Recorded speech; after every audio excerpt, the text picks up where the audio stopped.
It was the season for fruit when I arrived at the Azores, and there was soon more of all kinds of it put on board than I knew what to do with. Islanders are always the kindest people in the world, and I met none anywhere kinder than the good hearts of this place. The people of the Azores are not a very rich community. The burden of taxes is heavy, with scant privileges in return. The air they breathe being about the only thing that is not taxed. The mother country does not even allow them a port of entry for a foreign mail service. A packet passing never so close with mails for Horta must deliver them first in Lisbon, ostensibly to be fumigated, but really for the tariff from the packet. My own letters posted at Horta reached the United States 6 days behind my letter from Gibraltar, mailed 13 days later.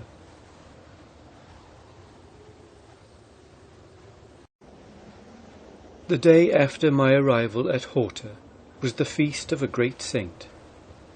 Boats loaded with people came from other islands to celebrate at Horta, the capital or Jerusalem of the Azores. The deck of the Spray was crowded from morning till night with men, women and children.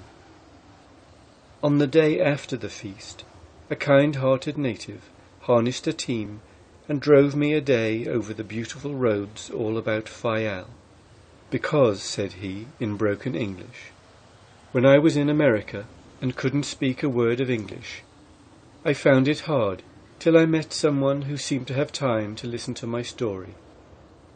And I promised my good saint that if ever a stranger came to my country, I would try to make him happy.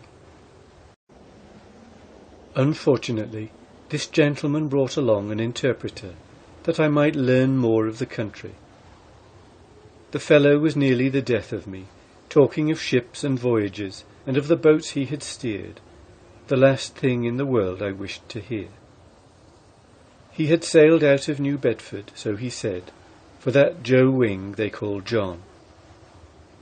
My friend and host found hardly a chance to edge in a word. Before we parted, my host dined me with a cheer that would have gladdened the heart of a prince, but he was quite alone in his house. My wife and children all rest there, said he, pointing to the churchyard across the way. I moved to this house from far off, he added, to be near the spot where I pray every morning.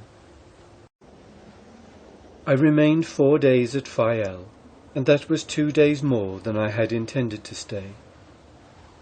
It was the kindness of the islanders and their touching simplicity which detained me. A damsel, as innocent as an angel, came alongside one day and said she would embark on the Spray if I would land her at Lisbon. She could cook flying fish, she thought, but her forte was dressing bacalhau.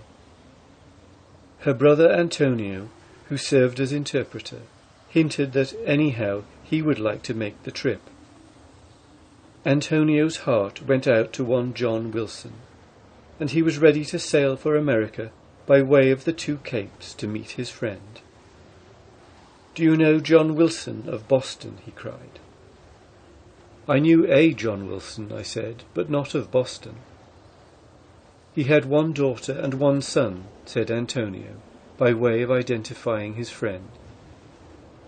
If this reaches the right John Wilson, I am told to say that Antonio of Pico remembers him.